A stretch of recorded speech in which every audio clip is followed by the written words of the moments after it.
पण व्यवस्थित झालं. ते कपासी सोयाबीनचा प्रश्न असताना माणिकराव कोकाटे मात्र ऑनलाईन रमी खेळत होते. खरं तर महाराष्ट्राच्या कृषी मंत्र्यानं त्या मंत्रालयात गेल्यानंतर शेतकऱ्यांच्या व्यथा मांडाव्यात, शेतकऱ्यांच्या समस्यावर मंत्रिमंडळाचं लक्ष वेधावं आणि आपल्या त्याला अर्थमंत्र्याकडनं जास्तीत जास्त निधी उपलब्ध करून देण्याचा प्रयत्न करावा, अशी अपेक्षा बळीराजाची असताना हा वादातला मंत्री मात्र टेबलच्या खाली मोबाईलवर पत्ते खेळत होता. पत्ते खेळण्यासाठी ऑनलाईन रमी खेळण्यासाठी या मंत्र्याकडे पैसे आले कुठून? शेतकऱ्यानं भरलेल्या टॅक्स मधले पैसे किंवा कंपन्यांचे किंवा नागरिकांचे टॅक्स मध्ये कटलेल्या पैशावर हा मौज-मजा मारतोय. मित्रांनो, हे मंत्री महोदय फक्त एवढेच नाही, तर हे वादातले सुद्धा आहेत. कारण याच्यापूर्वी सुद्धा दुष्काळाचे पंचनामे करायचे का? असं एक वादग्रस्त विधान नंतरच्या शेतकरी मेळाव्यात नाशिकमध्ये त्यांनी केलं होतं. माणिकराव कोकाटे याच्यामुळे चांगल्याच वादात आले होते. स्पष्टीकरण देताना पत्रकार परिषदेत त्यांनी सांगितलं, काढलेल्या पिकांचे पंचनामे करून शेतकरी पुन्हा पुन्हा पैसे मिळवतात.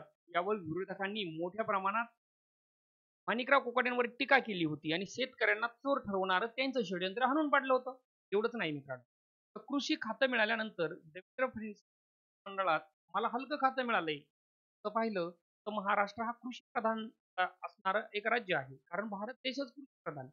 महाराष्ट्रासारख्या सधन राज्याच्या कृषी व्यवस्थेचा भार आपल्या खांद्यावर आल्यानंतर माणिकराव कोकाटे स्वतःला समजतायत की हे खातं मला निकृष्ट दर्जाचं आहे. आता कृषी खातं म्हणजे ओसाड गावची पाटीलकी, असं एक वादातीत विधान त्यांनी केलं. या विधानामुळे अजित पवार आणि देवेंद्र फडणवीस यांनी त्यांना चांगली समज दिली होती. तरी सुद्धा आज तक त्यांचा वाद मात्र कमी होताना दिसत नाहीये. हे माणिकराव कोकाटे एवढ्यावरच थांबले नाही. तर भिकारी सुद्धा ₹1 घेत नाही, पण आम्ही मात्र ₹1 तुमचा पीक विमा देतो, असं एक बालिश विधान त्यांनी केलं. आता भिकारी ₹1 घेत नाही. एका प्रकारे शेतकऱ्याला त्यांनी भिकारी संबोधलं. शेतकऱ्याला भिकारी संबोधलं, पण का झाला याचं उत्तरही त्यांनीच दिलं. सांगितलं की शेतकऱ्यांच्या पोरांच्या लग्नावर मोठ्या प्रमाणात खर्च करतात, साखरपुड्यांवर खर्च करतात आणि पुन्हा सरकारकडे मदत मागतात. त्यामुळे शेतकऱ्यावर आत्महत्येची वेळ येते. आता हे त्या जाणकार मात्र मंत्र्यांनी हेरलं आणि माणिकराव कोकाट्यांच्या महसूल मंत्री बावनकुळेंनी माफी मागितली. तरी सुद्धा अद्दल माणिकराव कोकाटे कृषी यांना आज तर काहीच घडले नाही. एवढंच कमी का काय? त्यांनी आता त्या घडीला विधानमंडळामध्ये आपल्या मोबाईलवरती पत्ते खेळतानाचा नवा व्हिडिओ व्हायरल झाला. खरं तर हा व्हिडिओ व्हायरल कसा झाला? तर ते खाली पत्ते खेळत असताना विरोधकांनी आपल्या मोबाईलमध्ये शूटिंग केलं आणि बस माणिकरावांची शिकार झाली. माणिकराव कोकाटेंचं नेमकं काम काय चाललंय मोबाईलमध्ये हे एका कॅमेऱ्यामध्ये कैद झालं. उत्तरण देताना त्यांनी माझ्या मोबाईलवरती आलेल्या जाहिरातीचं नोटिफिकेशन स्किप करत होतो, असं सांगता सांगता ते स्वाईप करत होतो, अशी आता कृषी मंत्र्यानं असं खोटं विधानमंडळात किंवा पत्रकार परिषदेत बोलणं त्यांच्या पदाला न शोभणारं. परंतु या राज्यामध्ये राबणारा शेतकरी कडे थो पाऊस पडतोय, शेतकऱ्याची पिके उगवली नाहीत. दुसरीकडे काही भागात अजून पाऊसच पडला नाही.